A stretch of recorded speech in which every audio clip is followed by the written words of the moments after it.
comprobar que el micrófono está prendido, que todo está muy bien. Ahí estamos, el micrófono está prendido, que estamos compartiendo pantalla. Para eso me voy a unir con mi celular un ratico. No, perfecto. Hace tiempo que no hago esto. Ya. Entonces, habíamos hablado acerca de las subpoblaciones de los linfocitos de Helper. Entonces, una de las características más importantes que debemos recordar es que una vez que los linfocitos de Helper son activados, estos van a buscar especializarse en modular o en promover la respuesta a un determinado patógeno. Entonces, si ustedes se habrán dado cuenta, desde que hemos visto la inmunidad innata, el sistema inmunológico reacciona diferente dependiendo del tipo de patógeno que tenemos. Por ejemplo, si tenemos a una E. coli, hemos dicho que desde el principio los TLRs que se activan son diferentes. Hemos dicho de que si va a ser una bacteria extracelular, las células inmunológicas de la inmunidad innata o los fagocitos involucrados también van a ser diferentes. ¿Qué haría un eosinófilo ahí? Nada, se va a ver, sí. ¿Quién trabaja primero? Los neutrófilos, porque ese es su trabajo. Significa de que el sistema inmunológico se especializa dependiendo del tipo de respuesta que se necesita. Igual, aquí también vamos a especializarnos dependiendo del tipo de respuesta que necesitemos. Esta especialización se dará justo en el momento en el que el linfocito esté desactivado antes de que prolifere y estará mediado por la presencia o secreción de interleuquinas, sea que lo expresen las células presentadoras de antígeno, que es lo más común, sea que se expresen por sí solas dentro del linfocito T, producto de la activación o de la transducción de señales posterior al reconocimiento del antígeno. Existen muchas vías. Si tenemos una vía TH22 es porque llegamos a identificar una TH22, no es que nos inventamos los nombres, ¿no? Pero algunas son mucho más importantes que otras y son exclusivas, asociadas directamente con una función especializada. Entonces, en este caso, algunos de los principios es de que, como hemos dicho, pueden existir perfiles mixtos, es decir, células que producen diferentes cosas dependiendo de que algunas interleuquinas tienen funciones duales. Tenemos también algunos tipos de perfiles restringidos, como hemos dicho, hay principales, hay compartidos, hay otros que son sumamente específicos que no se tienen que aprender los 22 THs, pero sí tres que son muy importantes. Y finalmente la plasticidad. Es interesante porque es una plasticidad condicionada. ¿Qué significa? Estas células son capaces de, si encuentran un patógeno extracelular, se especializan en un tipo. Si encuentran algún patógeno intracelular, se especializan en un tipo. O sea, pueden cambiar según el contexto, pero eso no significa de que haya varias especializaciones a la vez. ¿Sí? Pueden cambiar de opinión, pero no hacer dos cosas al mismo tiempo. Significa de que si se expresa un tipo de respuesta o un tipo de subpoblación, ya no se expresarán las otras en ese momento de activación, bajo ese patógeno. Entonces, lo que tenemos aquí es de que las citoquinas que van a asociarse a estas estirpes, por ejemplo, puede ser la estirpe o la respuesta de tipo 1, también llamada TH1, que suele tener ciertos como el interferón gamma. Tenemos la tipo 2 que es el TH2 y la tipo 3 que es el TH17, ¿sí? Entonces en esta tabla se sumariza bastante bien. Lo que vamos a tener va a ser a TH1, que es la respuesta de tipo 1, que está activada por la presencia de interferón gamma. El interferón gamma es un interferón de tipo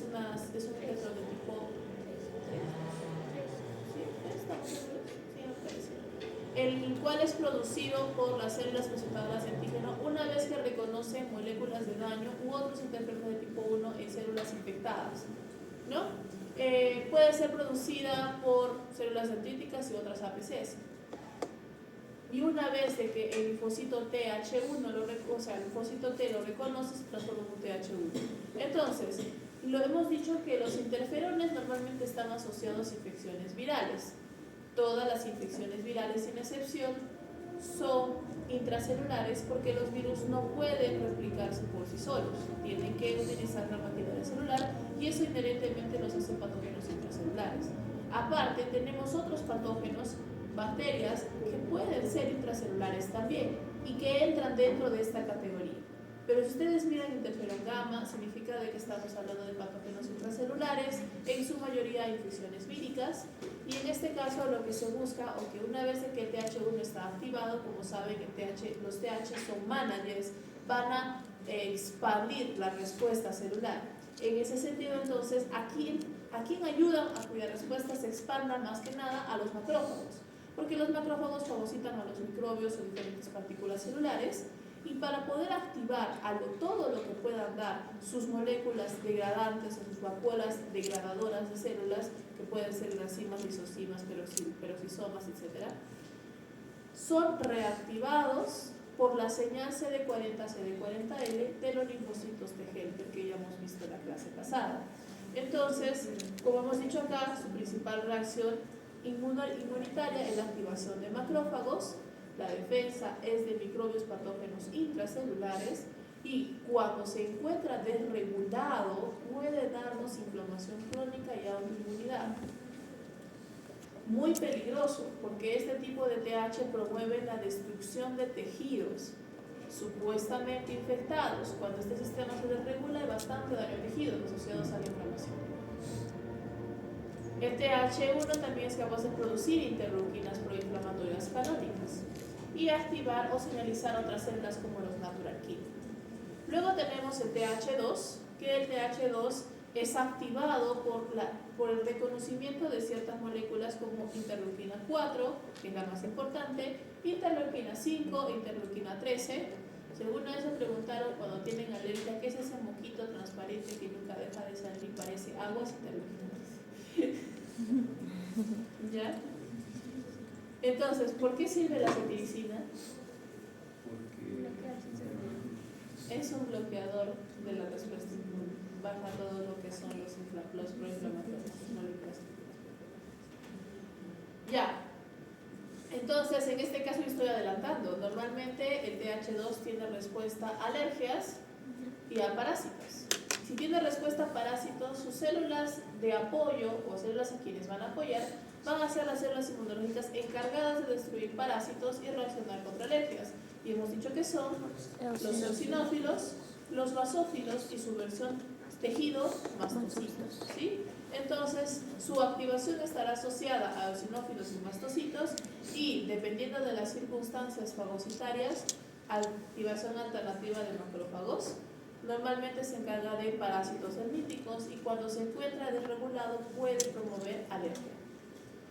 Luego tenemos la estirpe TH17, que es fácil de recordar porque la interleuquina que la activa es la interleuquina 17, accesoria interleuquina 22, en donde vamos a tener ya ahora, si ya hemos hecho respuesta intracelular, ya hemos hecho respuesta a alergias, nos queda respuesta extracelular. Entonces, al ser una respuesta extracelular, lo que va a hacer es apoyar la activación de las células inmunitarias encargadas de patógenos extracelulares, los cuales los más competentes son los neutrófilos. En este caso vamos a tener el reclutamiento y activación de neutrófilos para bacterias intracelulares y hongos, y también una desregulación causa enfermedad de inflamación.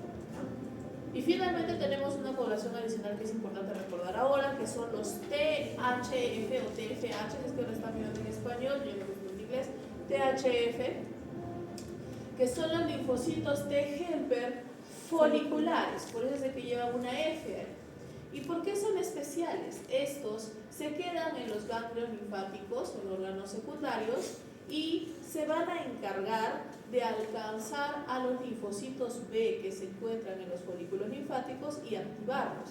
Como los linfocitos B que se encuentran en los folículos linfáticos, que son la gran población o la mayoritaria población de linfocitos B, se llaman, ¿cómo se llamaban? Linfocitos B foliculares, ¿no? Entonces, los T helper tienen el nombre de foliculares. Su función es activar a los linfocitos B y permitirles transformarse en plasmocitos o células plasmáticas. Por eso es de que aquí dice que la activación de linfocitos B está asociada a la producción de anticuerpos. Las células plasmáticas son las que producen anticuerpos. Normalmente este proceso va a desencadenarse por interleuquina 4, interferón gamma, como pueden ver es una reacción cruzada, e interleuquina 21. Tenemos de que esto es para trabajar, bueno, lógicamente los anticuerpos tienen que opsonizar un patógeno, así que normalmente se van a asociar a patógenos extracelulares, y su desregulación está asociada a la autoinmunidad mediada por anticuerpos, lo que también se conoce como autoanticuerpos. Bueno, se desesperan por practicar. Ya, ok, entonces, como hemos dicho, porque ya ese es el texto para que se acuerden, la idea central es de que tenemos a los TCD4 vírgenes que pueden adquirir vías TH1, TH2 o TH17 por citoquinas tempranas del entorno. El proceso está mediado por las células presentadoras de antígeno desde la inmunidad innata, porque con ellas es que reconocemos por primera vez el tipo de patógeno, producimos por primera vez las interleuquinas primarias, que son las que van a permitir la activación específica del sistema adaptativo posterior. Algunas células innatas adicionales, como las células natural killer o los mastocitos, pueden aportar citocinas que también sesgan la diferenciación. Recuerden de que si ya se genera un TH1, no se va a generar un TH2. Si ya se genera un TH2, no se va a generar un TH17. Si ya se genera un TH17, no se va a generar un TH1, y así sucesivamente, ¿no?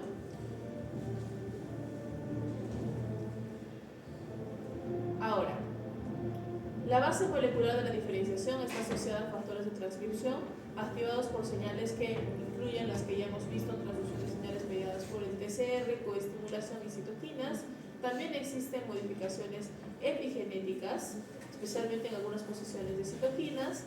Tenemos lo que se conoce como la polarización y la amplificación, que hemos dicho de que cada subpoblación potencia su propio desarrollo e inhibe a las otras subpoblaciones, para que solo tengamos una subpoblación a la vez. Entonces, un poquito más de datos respecto a los TH1s. Cuando se generan en choque con microbios intracelulares, y normalmente vamos a encontrarnos o vamos a ser activados por la producción de interleuquinas de células dendríticas y macrófagos, ¿no? Pueden ser micobacterias, leishmania, etc. Y virus antígenos con ayudantes fuertes. Entonces, la producción de ciertas citoquinas como el interferón gamma, interleuquina 2 y 18, interferones de tipo 1 producidos, pueden llevar a la producción de interferón gamma. Los natural killer de frente producen interferón gamma, y eso va a llevar a señales de diferenciación. ¿Qué señales de diferenciación están asociadas entonces a la transformación de este proceso? Acá tenemos, ¿no?, la presentación como tal. Tenemos a nuestras células dendríticas activas que están transformando el linfocito T. Al mismo tiempo producen las interleuquinas asociadas a este patógeno específico, y el linfocito activo, aquí están todas las señales, ¿no?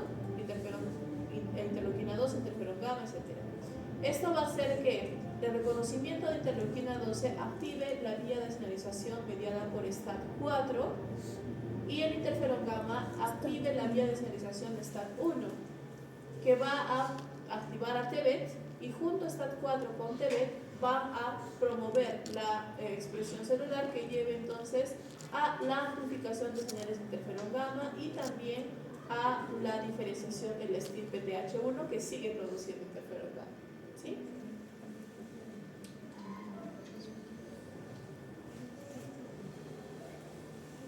¿Qué más acá? Como hemos dicho, en este caso, esta producción de interferón gamma es clave porque va a activar los macrófagos, va a inducir una mayor expresión del MSH. ¿De qué tipo? ¿Dos? ¿Qué? Sí. Estamos entrando en citotoxicidad. Entonces uno. Por el 8. Procesamiento del antígeno, expresión de B7, es decir, moléculas coestimuladoras para los linfocitos T, potencia la producción de más cantidad de interleuquina 12 e interleuquina 1, factor de necrosis tumoral, que estos dos son inflamatorios canónicos, y quimiosinas, ¿no?, que van a permitir el traslado de células a las zonas de infección. Especialmente el factor de necrosis tumoral, que recluta leucocitos, incrementa la inflamación. Curiosamente, el TH1 también es capaz de producir interleuquina 10. Y digo curiosamente porque la interleuquina 10 es un antiinflamatorio. Es decir, TH1 solito se frena. Una vez de que se determina que no estamos teniendo... ¿Cómo es de que el cuerpo puede determinar de que se acabó el patógeno? Normalmente, la comunicación entre los linfocitos T y las células presentadoras de antígeno es constante. Cuando una célula presentadora de antígeno deja de comer y procesar patógenos para entregarlos por MSH, es porque ya no hay nada que procesar. Y ahí es cuando empieza a inducir la producción de moléculas antiinflamatorias. O sea, ya no hay nada, pues ya no están encontrando nada. Entonces se acabó, ahí quedamos. Empieza a bajar la inflamación. ¿Cómo se da este proceso? Normalmente vamos a tender a activar macrófagos del tipo 1, ¿está bien? Y las señales de interferón gamma más el reconocimiento de CD40, CD40L, que es la activación clásica M1. Esto va a promover que se eliminen, o como hemos dicho, se fusionen, en este caso dentro del macrófago, vacuolas que van a contener diferentes destructores celulares, como pueden ser, ¿qué significa ROS? Especies reactivas de oxígeno, ¿no? Las famosas radicales libres, ¿no? Que están ahí: peróxido, oxígeno, ozono, óxido nítrico, que está anotado, etc. Y otras enzimas lisosomales que van a llevar a la muerte de los microbios fagocitados. También hace que los macrófagos sean mejores presentadores de antígeno, incrementando la expresión de MHC1 y MHC2 para que puedan seguir comunicándose con más helpers, coestimuladores, producción de interleuquina 2 y amplificar aún más la señal de H1. Como hemos dicho, este proceso es cíclico, ¿sí?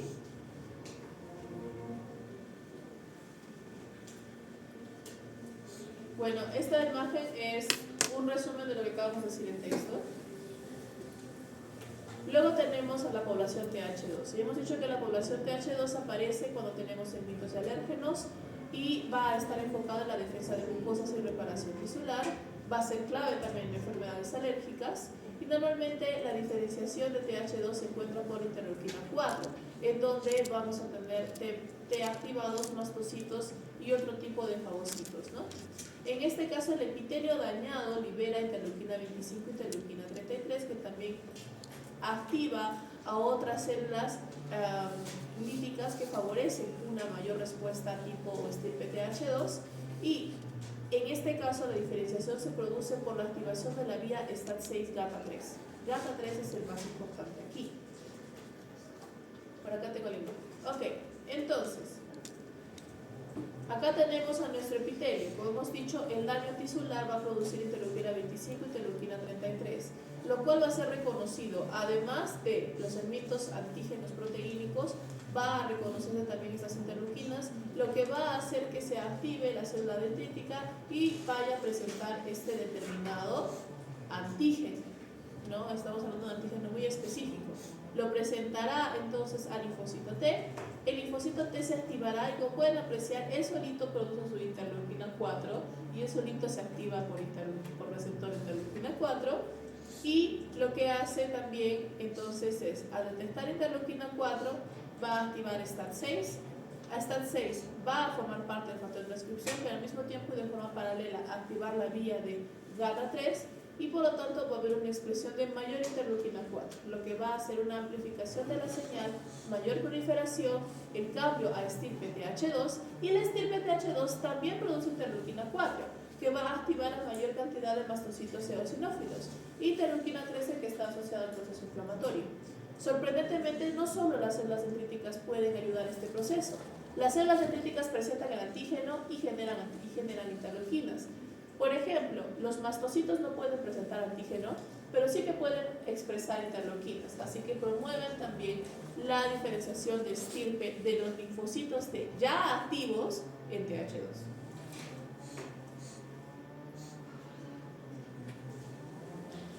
Bueno, acá tengo un apartado chiquitito sobre los THFs. En el caso de los THFs podemos tener, como se da casi por lo mismo, interleuquina 4, interleuquina 13. En este caso normalmente tenemos la diferenciación y cuando se produce una subpoblación de THF normalmente va a generar igual interleuquina 4, interleuquina 13 para activar a linfocitos TH2. Esta subpoblación permanece dentro de los órganos linfáticos secundarios para activar a los linfocitos B y producir anticuerpos que ayudan a la ozonización también de los enmitos porque son moléculas celulares. Va a producir también interleuquina 5 y interleuquina 4 para activar macrófagos y en este caso también activación de eosinófilos vía interleuquina 5. ¿Sí? Y tenemos finalmente al TH17. Como hemos dicho, el TH17 que hace reclutar neutrófilos, algunos monocitos al foco inflamatorio Lo que va a hacer es que va a ayudar al reforzamiento de barreras epiteliales y reparar tejidos dañados.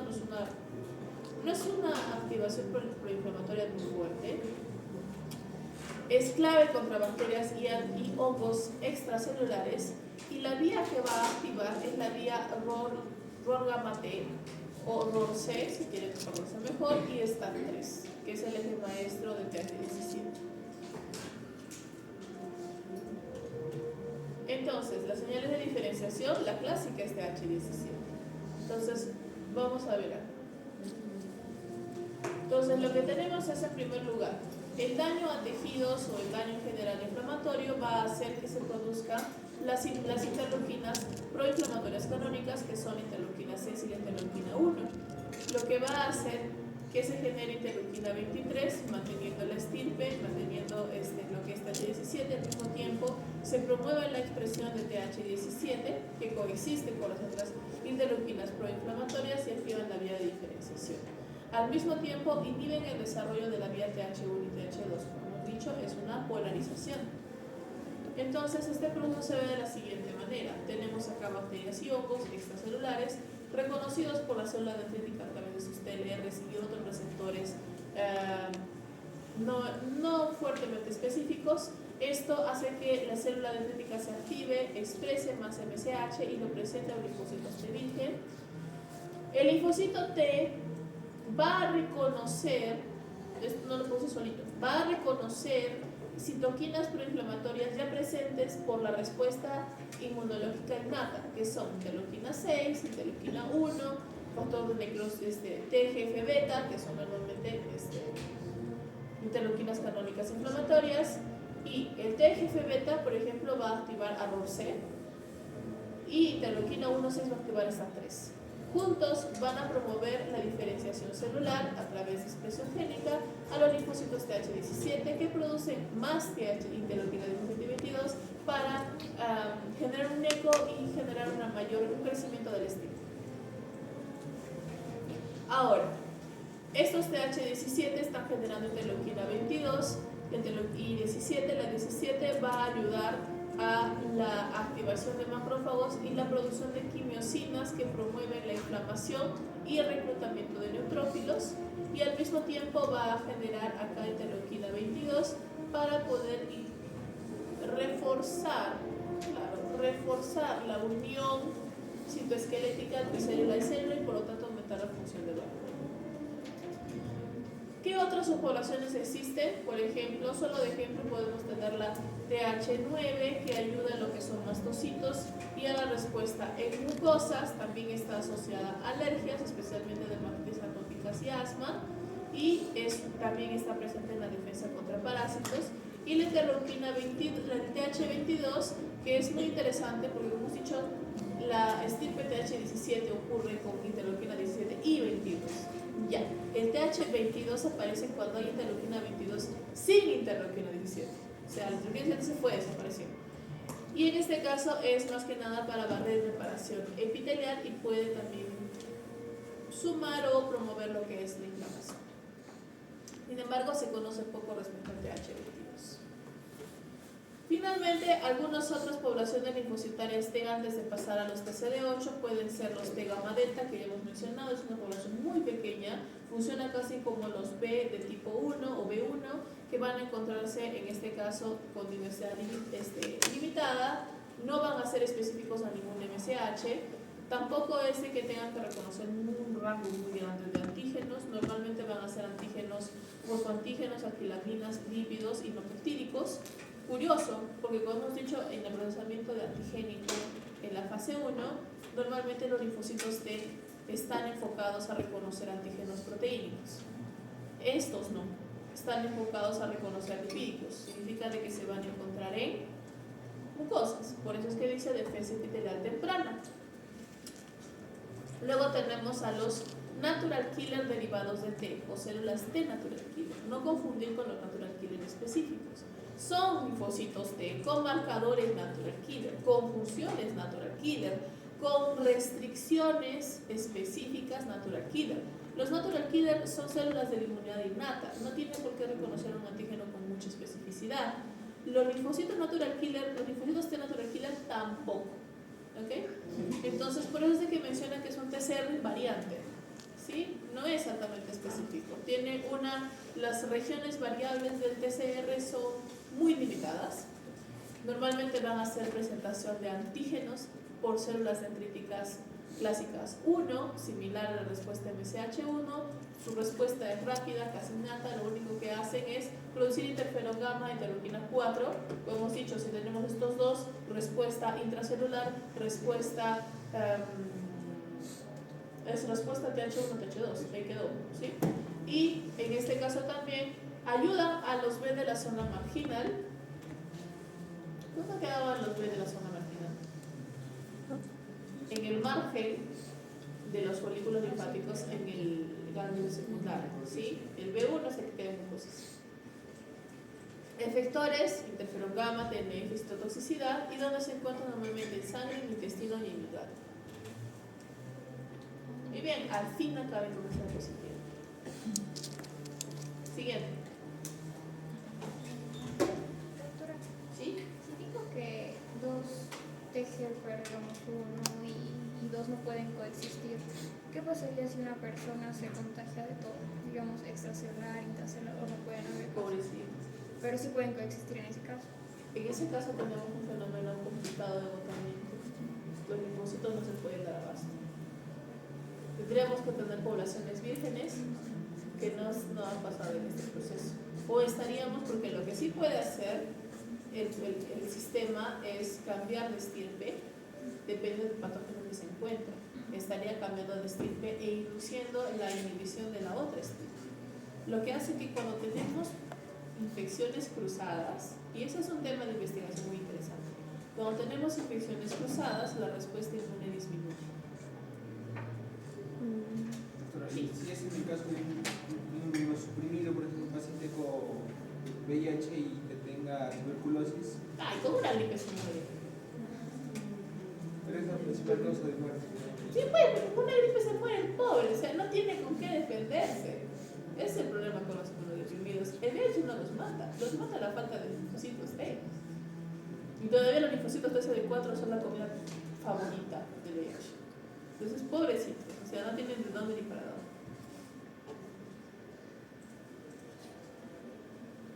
¿Pero qué estoy compartiendo ahorita si ya lo desconecté? Vamos a volver a compartir.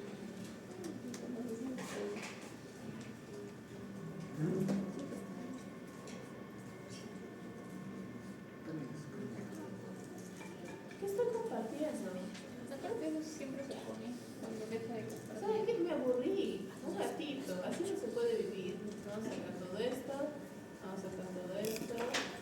No, este no es. Ahora sí. Semana 7, parte 2. Muy bien. Entonces, vamos a pasar a los CD8. Y acá es un poquitito, casi nada. ¿Sí? Porque los CD8 tienen la vida más fácil.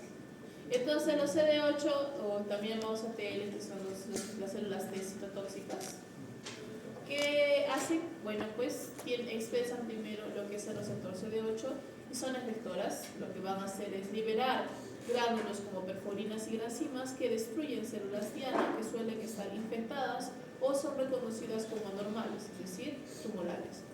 Los CD8 vírgenes reconocen al antígeno, pero no matan. Primero proliferan, se diferencian y luego liberan sus gránulos.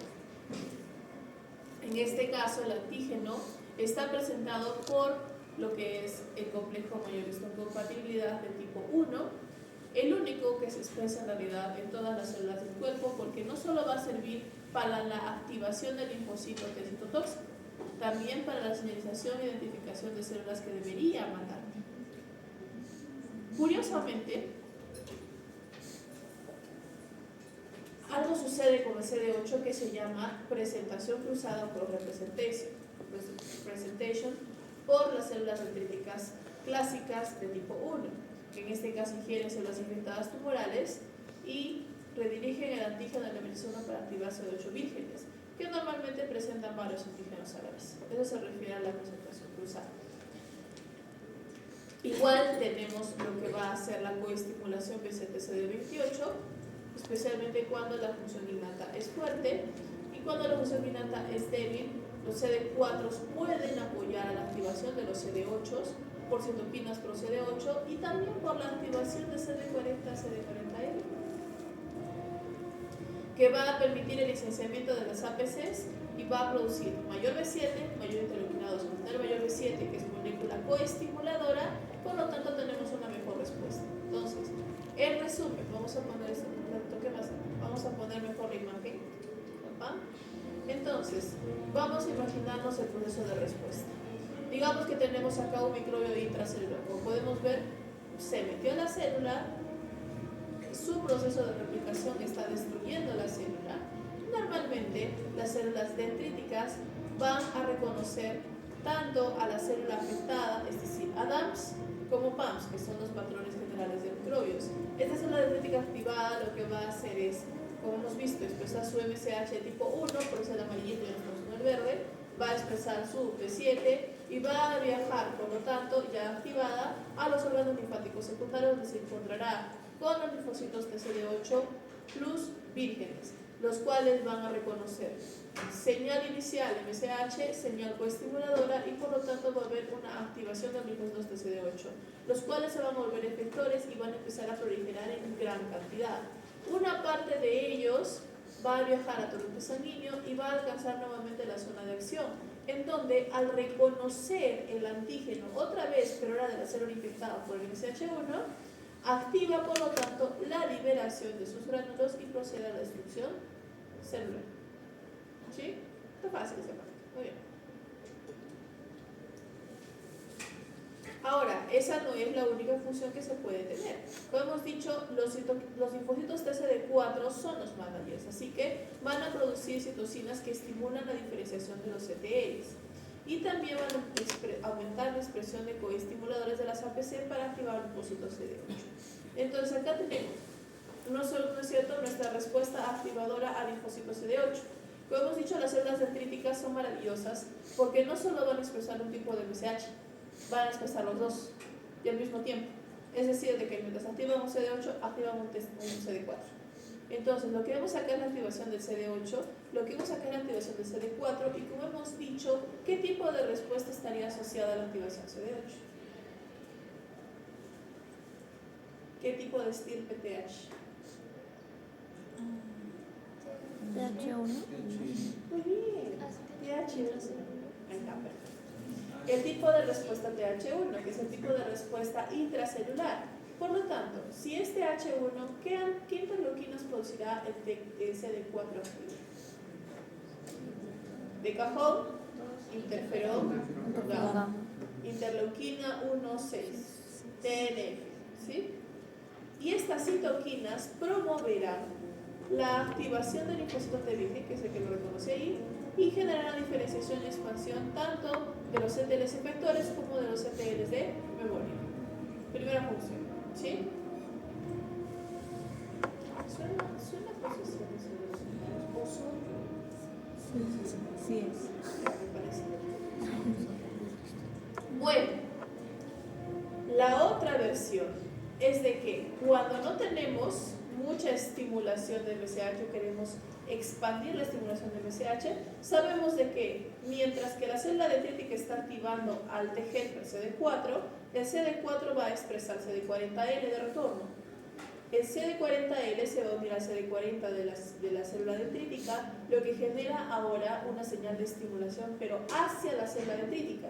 Esta señal CD40L va a inducir una mayor expresión ¿de quién? De B7. Al inducir una mayor expresión de B7, va a promover una mayor coestimulación durante la activación de CD8. Y así, entre la producción de citoquinas, la activación o mayor estimulación de las APCs gracias al CD4 de forma indirecta, está promoviendo la activación de los CD8. ¿Ok? Es como un gran teléfono malogrado, un chisme enorme. Así. ¿Qué propiedades tiene un CTL efector? Bueno, el CTL efector no requiere el CTL no requiere coestimulación para matar. Es la gran diferencia. Cuando una célula dendrítica presenta por primera vez el antígeno CTL, tienen que presentarlo con un estimulador o no sirve de nada. Ya activo, solo necesita el MSH sin señal coestimuladora de las células normales o civiles, por así decirlo, para poder reconocer a su antígeno y liberar moléculas y destruir. ¿Sí? Ese es el objetivo. Ahora, lamentablemente existe un proceso llamado agotamiento o exhaustión de cronicidad. Es decir, este sistema no puede sobrevivir eternamente. El proceso de activación y reconocimiento o la estimulación persistente de este tipo de activación y proliferación lleva a un punto que se podría denominar hasta cierta manera cansancio o falta de sensibilidad a la transducción de señales dentro de la célula T. Lo que hace que a pesar de que reconozca su antígeno, ya no me haga la transducción de señales y ya no responda igual, lo que lleva al agotamiento. Esto sucede cuando tenemos infecciones crónicas. Estoy hablando otra vez de infecciones crónicas, al menos meses, por favor. Infecciones crónicas, que pueden ser virus crónicos o tumores. No se consideran los virus latentes, se consideran los virus activos, ¿sí? En donde, por un proceso de exhaustión, ya no vamos a tener activación asociada al patógeno. Vamos a tener una disminución de proliferación, una disminución de la producción de interferón gamma, una disminución de la citotoxicidad, ¿no? Entonces, naturalmente, el cuerpo va a dejar de responder, ¿sí? Y aspecto crónico, simplemente el sistema inmunológico se debilita y tiene una menor respuesta, un mayor daño. Es por eso que esos virus que pueden infectar por mucho tiempo, digamos una hepatitis, pero estoy hablando otra vez de una hepatitis de meses, entonces puede producir ya una cirrosis hepática. Es cuando el cuerpo ya no tiene cómo defenderse, ¿sí? Y en este caso, algunos medicamentos como el anti-PD1 puede revertir el agotamiento, ¿no? Entonces, en resumen, el VIH, por ejemplo, en donde vamos, como hemos dicho, en la comida favorita de VIH, ¿quiénes son? Los CD4. Entonces, el VIH lo que va a hacer es falla de licenciamiento de las APCs, tenemos CD4, lo que va a mermar o detener la generación de CTL sin memoria, lo que va a disminuir la respuesta inmunológica, y también, en este caso, es necesario estimular a los CD1s. Si es que no, tenemos una falta de respuesta y por lo tanto mayor daño a tejidos y susceptibilidad a otras enfermedades. Como hemos visto acá, hemos dicho, ¿no? Tenemos una infección vírica, tenemos el CD8, en una infección aguda, pues destruye todo y rápido, y tenemos nuestra memoria, historia feliz. Pero en crónica, el antígeno persiste, el CD8 está agotado, en vez de producirme señales coestimuladoras. ¿Cuáles son las coestimuladoras del extremo del linfocito? Si desde el extremo de la célula dendrítica es B7, el linfocito es CD28. Dejamos de producir CD28. ¿Y qué producimos en su lugar? Porque el CTLA4 es activación para es PD1, ¿sí? Empezamos a producir PD1, lo que lleva entonces a la inhibición y el agotamiento del linfocitos T y empieza a detener la respuesta inmunológica, por lo tanto, incapacidad de responder a las células infectadas por el virus. ¿Sí? Vamos a seguir. Entonces, reduciendo lo que es esta información, ¿por qué son tan interesantes los citotóxicos? Normalmente van a eliminar intracelulares a través de la inducción de apoptosis dentro de las células y a través de interferón gamma, que también activa la vía clásica de macrófagos que van a absorberse a las células falladas, por así decirlo. También tenemos lo que es el reconocimiento de la sinapsis inmunitaria, en este caso es la evolución de MCH1 sin señal coestimuladora. Y normalmente lo que vamos a entender es, a partir de la señal de TCR, va a haber un ordenamiento del citoesqueleto, vamos a tener la liberación de gránulos que van a dirigir la sinapsis y la respuesta entre ambas células sin una señal coestimuladora. Luego vamos a tener una exocitosis focalizada y luego vamos a activar vías de señalización que pueden ser las siguientes. Primero, liberación de gránulos citotóxicos que pueden ser las perforinas, las gansimas, las granulocirinas, ¿sí? Eso de parte de CTL. Pero al mismo tiempo podemos activar a través del reconocimiento el proceso de apoptosis a través de la vía FAS. La vía Fas ligando Fas es una vía de autodestrucción que tienen todas las células. Por lo tanto, el CTL expresa Fas ligando, lo reconoce el Fas de la célula diana, activa la vía de las caspasas, que vamos a ver en tercera fase, y por lo tanto induce la muerte celular.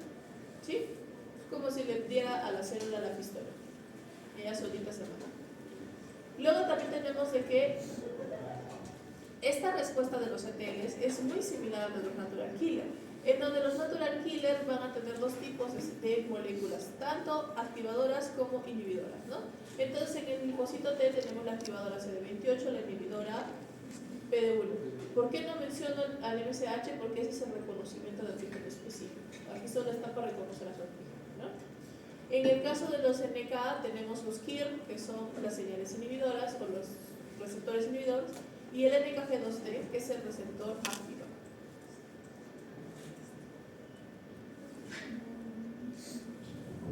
Entonces, como tenemos normalmente en la célula diana, solo debe haber reconocimiento CD8 con el MSH de tipo 1, podemos tener ICAM1, que más que nada es una señal que permite la sinapsis, no es una señal de coestimulación específicamente hablada. Acá está la célula diana. Primero, lo que vamos a tener va a ser la liberación de las perforinas y granzimas, que serán acopladas e introducidas dentro de la célula diana a través de lo que son endosomas, y estos endosomas van a empezar a entrar en la célula diana, liberación de citosol, donde va a activar las caspasas, y aparte de activar las caspasas a través de las granzimas y otras moléculas líticas, tendremos el reconocimiento de del receptor FAS-L con FAS, igual activación de la apoptosis, ¿sí? Muerte directa. ¿Qué tipo de citoquinas pueden producir los CD8s? Interferón gamma, porque el interferón gamma es la respuesta de alerta a todo el cuerpo diciendo que tenemos células infectadas. Es como una película de zombies, pero con un final eficiente. En vez de que la gente oculte de que hay zombies, todos dicen de que hay zombies y todos proceden a protegerse. Porque algo muy interesante, y eso vamos a ver cuando vemos respuesta específica a virus, es que normalmente cuando las células, porque las células diana también son capaces de detectar interferones de tipo 1 y tipo 2, van a desarrollar maneras de inhibir la expresión de receptores para que las virus no entren, o si no, ellas solitas van a activar también su proceso de muerte, su proceso de ayuda. Entonces, literalmente todo el cuerpo responde contra el virus. ¿Sí? ¿Qué más? Pues nada. Una vista rápida a las citoquinas, porque ya las hemos visto al derecho y al revés. Nos hemos dado cuenta de que son moléculas muy importantes que pueden ser producidas por diferentes grupos celulares inmunológicos que son mensajeros que van a determinar o van a favorecer una respuesta específica, ¿sí? Van a favorecer una respuesta específica a un determinado patógeno y van a inducir las vías de señalización diferentes, como la JAK-STAT, la NF-kappa-beta, RAS, RAM y todas las que hemos visto, ¿no? Entonces, podemos tener interleucinas, que son las denominadas como IELs, los interferones, que son normalmente antivirales inmunoreguladores, los factores de necrosis tumorales, que están asociados a la inflamación y la activación celular, los factores de crecimiento tisular, no confundir, porque SN es necrosis, SG es growth, entonces es para factores de crecimiento como el TGF-beta, que va a permitir la regulación y reparación celular, otros factores estimulantes de colonias igual para hematopoiesis o reparación, y luego tenemos las quimiosinas, que pueden ser las CCL o las CXCL, y sus receptores, bueno, ligando, ¿no? Y sus receptores CCR, CXCR, ¿sí? Entonces ya no sabemos cuáles son las funciones, y en su libro tenemos lo que es el anexo, en donde van a encontrar las citoquinas inflamatorias, las citoquinas más importantes en función de su nombre, quiénes las producen, quiénes las reciben y qué es lo que hacen. ¿Sí? Acá vamos a encontrar, por ejemplo, la interleuquina 2, que normalmente está, como hemos dicho, los linfocitos T se la producen solitos para activarse solitos, para promover la diferenciación. Podemos tener la interleuquina 4, que es otra que se produce por los T, especialmente las estirpes TH2 y THF, ¿Y qué es lo que van a hacer? Es inducir entonces a sí mismos la respuesta TH2 a los linfocitos B, el cambio de isotipo, es decir, para poder generar una inmunoglobulina específica, y así podemos tener muchos más, ¿ya? Eso lo pueden ver ustedes con calma sus clases. Vamos a pasar al siguiente. Ahora hablemos de anticuerpos y les juro que aquí se queda el examen. ¿Ya? Que miren, pues estamos corriendo, tengo 8 minutos. Entonces, vamos a hablar acerca de las inmunoglobulinas. Ya hemos visto más o menos la activación de linfocitos B que nos va a tocar dentro de un ratito, pero básicamente sí. ¿Subir las diapositivas? Estas. No, todavía no, ahorita la voy a subir, pero ¿saben qué me puedo dar cuenta? Que no estoy compartiendo.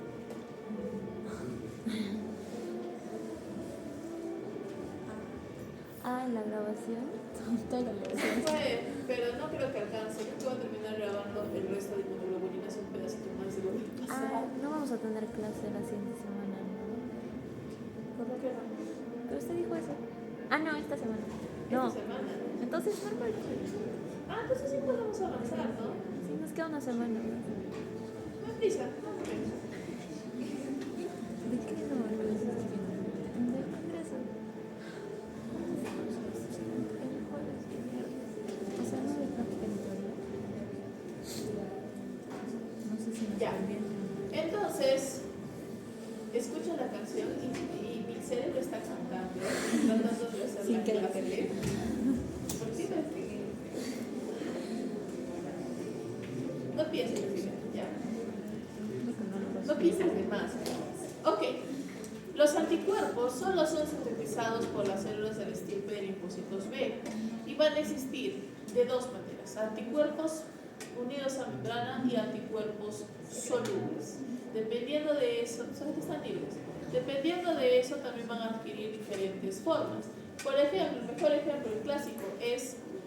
No me gusta mucho. El mejor ejemplo es el de la inmunoglobulina M. La inmunoglobulina M es el receptor BCR, pero con una solubilidad. Cuando se vuelve soluble, se vuelve pentamero. ¿Sí? Y adquiere 5 unidades. O la inmunoglobulina A, que cuando también está el receptor es una unidad. Y no se vuelve dimérica. ¿Sí? Bien.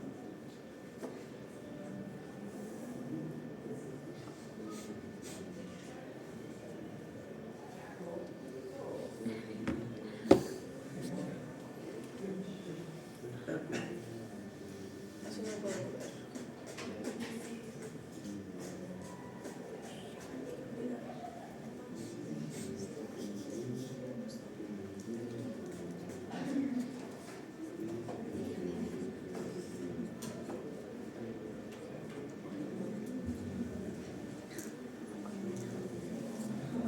Aquí está, ok. Entonces, habíamos dicho de que los anticuerpos van a tener una estructura inmunoglobular, donde vamos a tener lo que va a ser las diferentes subunidades globulares. Por cada una de estas tenemos una subunidad globular, ¿sí? Normalmente, vamos a tener dos partes. La región constante, que es toda esta zona de aquí, y también se llama cadena pesada, y esta es cadena ligera, porque es una cadena aparte, ¿sí? No solo eso, tenemos la región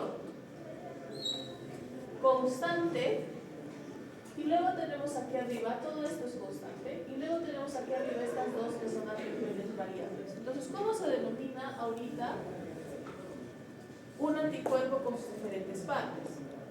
Esto significa constant, heavy, 1, subunidad globular 1 de la cadena pesada de la región constante. CH2, constant heavy 2, CH3, constant heavy 3. Acá entonces será variable heavy. Acá será variable light, porque es la región o la fracción ligera. Y acá será constant light. Entonces, cuando ustedes encuentren eso en alguna parte, ya no se van a perder. Y al fin, damas y caballeros, viene esta pequeña frasecita que hemos encontrado en todos los receptores anticuerpos que se llama FC. ¿Qué sucede? Cuando se encontraron los anticuerpos, básicamente para poder reconocer la estructura de los anticuerpos, o mejor dicho, la estructura de las proteínas en su forma más verídica, se hace la cristalografía de rayos X. Si les suena cristalografía de rayos X, es de la manera en la que descubrieron la estructura del ADN. ¿Se acuerdan? Igual, por el mismo principio podemos reconocer la estructura de las proteínas, pero mientras más compleja una proteína, más complicado poder cristalizarla para poder analizarla con cristalografía de rayos X. Esta fracción es la que se cristalizó con mayor facilidad y se quedó con el nombre de fracción cristalizante, FC. Esta región invariable es la región en donde se unen los receptores anticuerpo y por eso todos los receptores se llaman FC. ¿Sí? Por eso, zona de unión receptor FC y también del complemento, CH2. Y esta es la región de FC, ¿no? Aquí estamos en la posición. Ahora, como podemos ver, lo que tenemos acá son diferentes. Primero, esto es dimérico, porque estamos trabajando de la misma manera por ambos extremos. Y segundo, para poder unir esta forma dimérica, vamos a crear fuentes de sulfuros que van a unirse en esta posición denominada la zona de bisagra. ¿Por qué la zona de bisagra? Porque imagínense al anticuerpo de esta manera, pero lo curioso es de que el anticuerpo puede hacer esto. Es decir, cada uno de estos bracitos puede reconocer un antígeno solo. Pero estos bracitos pueden reconocer al mismo antígeno a diferentes antígenos.